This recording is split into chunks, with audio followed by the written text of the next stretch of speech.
Salut à tous, j'espère que vous allez bien, que vous passez une super journée. Je vous retrouve aujourd'hui sur la chaîne YouTube pour une nouvelle vidéo et comme vous l'aurez sûrement vu au titre, aujourd'hui ça va être un tag. Et oui, parce que je me suis dit, ça fait un sacré petit moment que j'ai pas fait de tag, je vais remédier à ça. Ensuite, s'en est suivi toute une recherche parce qu'il y a tellement de tags, c'est toujours un vrai dilemme de choisir lequel on va faire. Et finalement, j'ai choisi de vous faire le T-Book Tag que j'ai vu il y a peu de temps sur la chaîne de Marie de Lecture Rousse. Je vous mets le lien dans la barre d'infos, allez faire un tour, sa chaîne est top. Voilà, au passage. Et ce tag, je l'ai beaucoup aimé, j'aime beaucoup le principe, en plus le thé, j'adore ça, les livres, bien évidemment, j'adore ça aussi. Donc allier les deux, je me suis dit que c'était sympa. Le principe est très simple, il y a 10 questions, chaque question est liée à un thé, et puis ça va les relier à un livre. Donc on mélange un petit peu les deux, en plus je trouvais les questions assez intéressantes. Donc je me suis dit que ça pouvait être sympa de vous partager ce tag aujourd'hui. On commence donc sans plus tarder avec la première question, et donc le premier thé. C'est parti. English Breakfast, un livre que tout le monde t'a recommandé et que t'as donc fini par lire. Alors là, automatiquement, en voyant cette question, il y a un livre qui m'est venu à l'esprit, mais je suis consciente que ça fait quelque temps que je rabâche ce livre encore et toujours sur la chaîne, donc je vais en parler très rapidement, mais j'étais obligée de le caser ici. Promis, après, j'arrête avant un petit moment de vous parler de ce livre. Il s'agit de Juste avant le bonheur de Agnès Le Dis. Ce livre, plein de gens me l'avaient recommandé, mais en me disant qu'ils avaient pleuré comme pas possible. Alors là, je me suis dit non. Un livre tire-larme, c'est vraiment pas le genre de livre dans lequel j'ai envie de me lancer. Ça me tente pas trop en ce moment. Finalement, je me suis lancée et voilà. C'était coup de cœur, c'était artifice, c'était coup de foudre, c'était énorme, c'était trop bien. Mais ça, je pense que vous le savez déjà parce que ça fait un petit moment que j'en parle sur la chaîne et que je n'arrête pas de vous en parler. Donc encore une fois, je vous recommande à 200% ce livre. Deuxième question. Earl Grey, un livre qui t'a laissé une forte impression après l'avoir lu. Alors là, j'ai choisi de vous parler de Je veux vivre de Jenny Dunham. Il me semble que je vous ai pas parlé de ce livre sur la chaîne parce que je l'ai lu quand même il y a quelques années maintenant. Et c'est un livre qui m'avait vraiment laissé une forte impression. Je l'ai lu, j'avais 15-16 ans et je m'étais beaucoup attachée au personnage principal tout en prévoyant ce qui allait se passer à la fin. Mais du coup, ça me stressait énormément et quand ça s'est passé, voilà, ça a été hécatombe, là, ça a été limite un drame dans ma vie. J'étais tellement attachée, c'était vraiment l'impression que ça me touchait personnellement, que c'était quelqu'un que je connaissais. Et après, ça m'avait bien chamboulé ce livre, ça m'avait bien bouleversée, pardon, j'ai du mal à parler. Mais c'est vrai que je me dis que c'est au moment où je l'ai lu que ça m'a laissé un fort ressenti. Peut-être que si je le lisais maintenant, à 21 ans, j'aurais pas la même réaction, parce que je suis plus adulte, je veux dire, j'aurais très bien prévu ce qui allait arriver à la fin du livre et j'aurais peut-être pu mieux me préparer, mais aussi surtout parce que des livres de ce genre-là, des livres qui traitent de ce sujet-là de cette manière-là, j'en ai lu quelques-uns, j'en ai lu un petit nombre maintenant, et du coup après c'est souvent le même schéma, donc on finit par se faire une carapace si je puis dire, parce que finalement on se dit, voilà, c'est tellement prévisible et j'ai vu ça tellement de fois, mais c'est vrai que c'est l'un des premiers livres que j'ai lu sur ce genre-là, sur ce schéma-là plutôt je devrais dire, qui traite donc de la maladie chez une adolescente qui va tout faire pour réaliser ses rêves avant de mourir. Voilà, c'est vrai que maintenant c'est un schéma après qu'on a vu pendant pas mal de temps, et je sais pas si j'aurais le même ressenti et si je serais autant chamboulée si je le lisais maintenant. Troisième question. Rooibos, un livre qui t'a fait découvrir un autre pays. Encore une fois, c'est un livre dont je vous ai déjà parlé pas mal de fois. Il s'agit de Balzac et la petite tailleuse chinoise de Dai Sijie. Pourquoi est-ce que je vous reparle encore de ce livre et je n'ai pas choisi un autre? Tout simplement parce qu'en essayant de répondre à cette question, je me suis rendu compte que finalement, des livres qui me font voyager dans d'autres pays, j'en ai pas tellement lu. Voilà. Donc je vous parle de celui-là, mais je me garde en tête qu'il va falloir que j'en lise un petit peu plus. Mais pour moi, lire la littérature, et même n'importe quel livre, tourner une page, c'est un voyage. On peut être en France dans l'histoire, et bien pour moi, le simple fait d'être dans le corps de quelqu'un d'autre, dans la vie de quelqu'un d'autre, c'est un voyage en lui-même. Ensuite, on a aussi, avec l'historique, les voyages dans le temps. Voilà, pour moi, ouvrir un livre et tourner une page est déjà un voyage en lui-même, puisque je sors de mon corps, si je puis dire, je suis une autre personne, je suis le personnage principal et je m'envole dans un autre univers, dans une autre histoire qui n'est pas la mienne. Mais là, je pense qu'on parlait plus de voyage au niveau pays, etc. Et ça, du coup, j'en ai pas lu beaucoup. Mais je tiens quand même à préciser que pour moi, la littérature et ouvrir un livre, c'est quand même un voyage constant. Et voilà, tout livre que j'ouvre est un voyage. Quatrième question, le chai. Un livre de ta palle que tu es sûr d'aimer avant même de l'avoir lu. J'ai choisi de vous parler de Le vieux qui lisait des romans d'amour de Luis Sepulveda. C'est un livre qui traîne dans ma palle depuis maintenant 7-8 ans peut-être bien. Et pourquoi est-ce que je ne l'ai pas lu? Je ne sais absolument pas. En plus, il est tout petit, tout fin, il va se dévorer et les avis que j'en ai entendus étaient presque que des avis ultra élogieux. Donc voilà, je ne sais pas pourquoi je me lance pas. En fait, il me manque juste, je pense, la motivation parce que je suis presque sûre que ce livre, je vais l'aimer, je vais même l'adorer. Rien que le titre, ça me donne extrêmement envie. Et voilà. En plus, il me semble que c'est un livre qui fait voyager. Donc comme ça résoudrait un petit peu le fait que j'en ai pas lu beaucoup, comme je vous le disais avec la question précédente. Mais c'est juste le coup de se jeter à l'eau, je pense. Du coup, j'espère y remédier bientôt.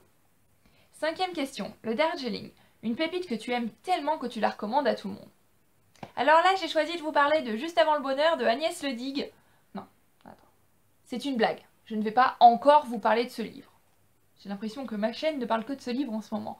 Non, mais je vais vous parler d'un livre dont je vous ai beaucoup parlé ces derniers temps aussi, et ceux à qui j'ai recommandé ce livre encore et encore vont le savoir avant même que je prononce son nom. Il s'agit de 14-14 de Silène Eggar et Paul Béorn.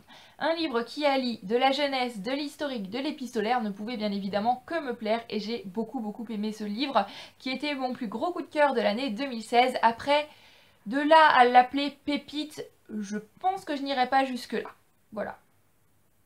Je tiens à le préciser quand même, mais c'est le livre auquel j'ai pensé en voyant cette question.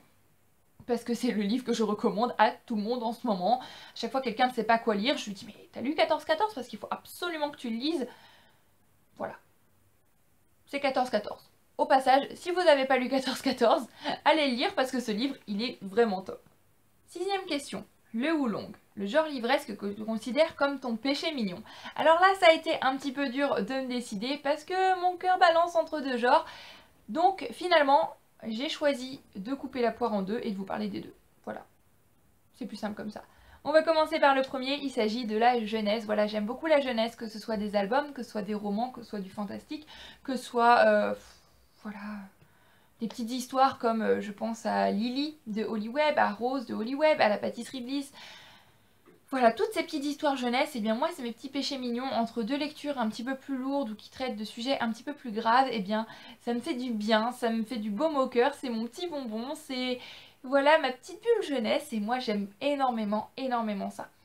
Le deuxième genre c'est la romance parce que c'est pareil entre deux lectures un petit peu lourdes et ben moi les romances qui font fondre mon cœur chamallow, et bien ça me plaît aussi énormément et j'adore ça. Donc entre la jeunesse et la romance, j'ai pas pu me décider du coup et ben choisis les deux. 7e question, le ginseng.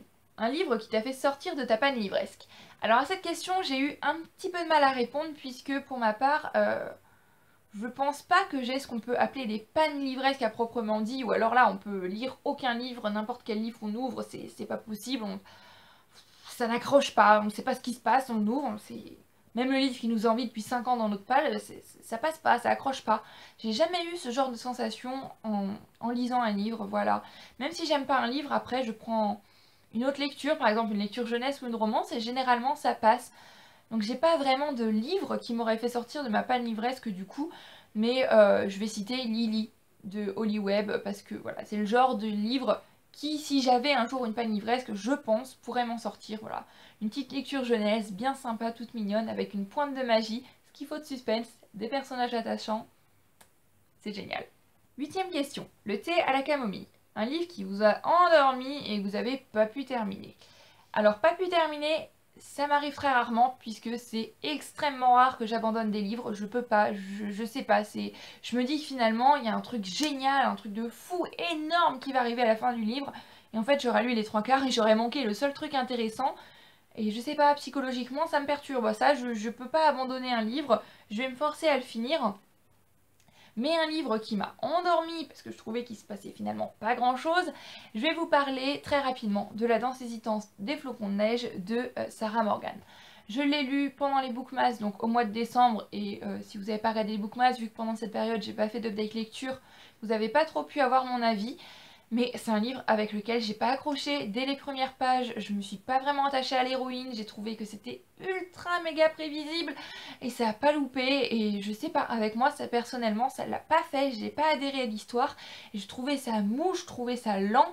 Je l'ai lu sur le trajet du retour et à l'aller aussi pour aller à Montreuil, donc j'avais environ 3 heures de bus aller, 3 heures de bus retour, je me suis dit je vais le dévorer, je vais pas voir le temps passer et finalement je trouvais ça long parce que je trouvais qu'il se passait rien, j'accrochais pas et c'est dommage parce que j'avais entendu beaucoup de bons avis de cette saga. Après c'est vrai que c'est le genre de lecture parfaite en période de fête parce qu'on est dans les montagnes avec de la neige etc. J'avais adhéré à l'ambiance mais l'histoire franchement ça m'avait endormie et j'ai passé presque une semaine sur ce livre et voilà. Ça l'a pas du tout fait avec moi et ça m'avait même limite énervé de passer autant de temps sur ce livre.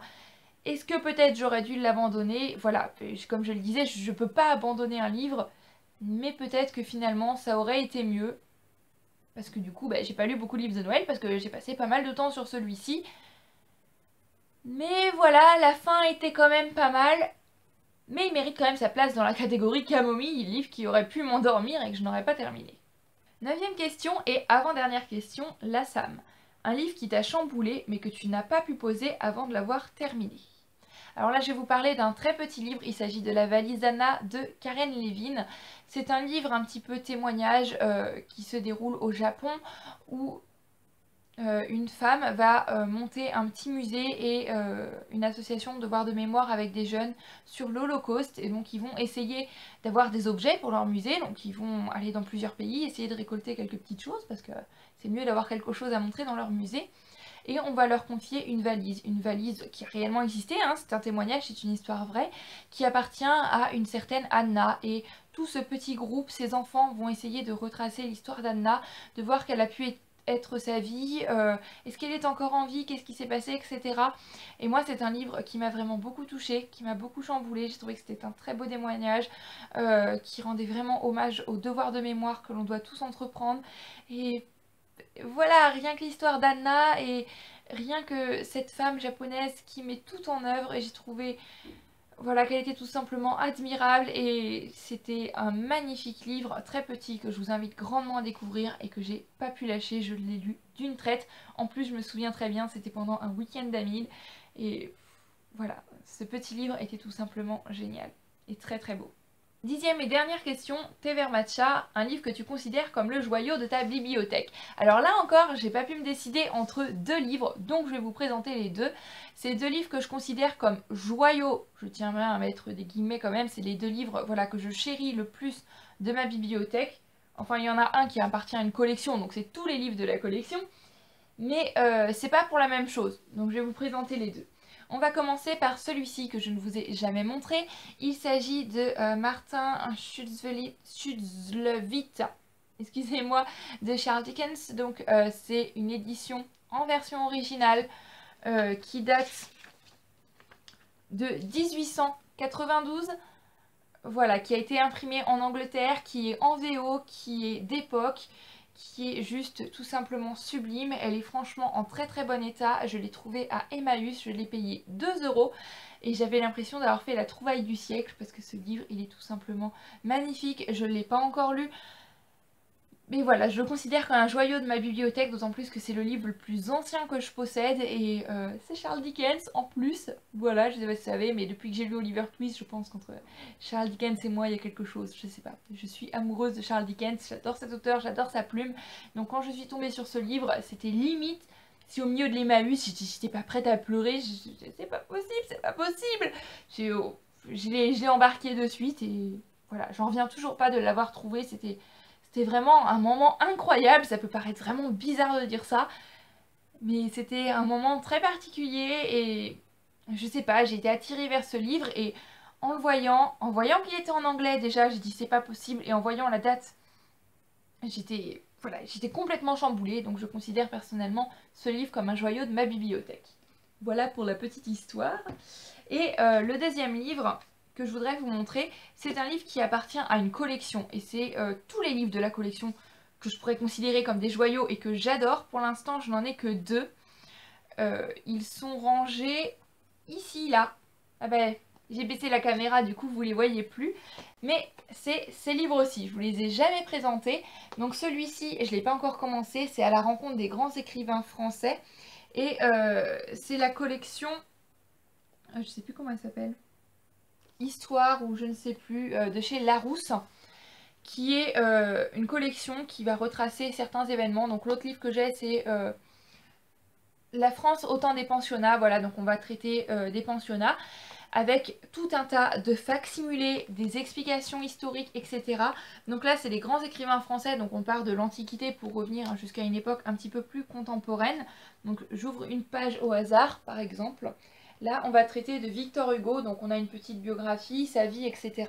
Et ce que je disais, on a des facsimilés ici. Je fais attention parce que c'est quand même assez fragile. Donc c'est une copie exacte avec la même écriture, etc. Bon, c'est un faux, bien évidemment.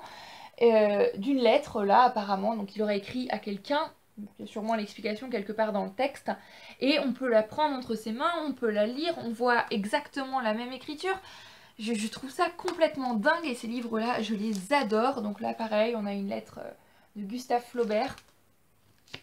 C'est des livres qui sont très intéressants et qui sont très bien faits, et franchement mon rêve serait d'avoir toute la collection.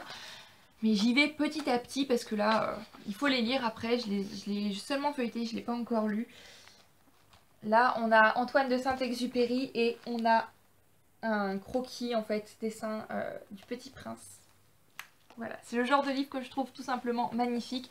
Et les livres de cette collection-là, je les aime tout simplement énormément. Je pense que c'est les livres auxquels je tiens peut-être le plus dans ma bibliothèque parce que ils sont tellement géniaux et j'aime beaucoup me plonger dedans, mais on va dire que je les savoure. Donc là, en ce moment, j'ai commencé La France au temps des pensionnats, ça fait un petit moment. Je lis quelques pages de temps en temps parce que j'ai envie que le plaisir dure super longtemps parce que ils sont tout simplement magnifiques et je les considère un petit peu, si on peut dire, comme des joyaux de ma bibliothèque. Donc voilà, c'en est tout pour ce petit tag. J'espère qu'il vous aura plu. N'hésitez pas à me laisser un petit commentaire pour me donner vos réponses à vos questions. Ça m'intéresse énormément de savoir ce que vous auriez répondu à ce petit tag. Si vous l'avez fait ou vous le faites sur votre chaîne YouTube, sur votre blog ou quoi que ce soit, pareil, n'hésitez pas à me le dire dans la barre d'infos. J'irai faire un tour avec grand plaisir. Pour ma part, en attendant la prochaine vidéo, je vous fais à tous plein de bisous. Je vous dis à très bientôt dans une prochaine vidéo. Prenez grand soin de vous et passez de très belles lectures. Bye bye.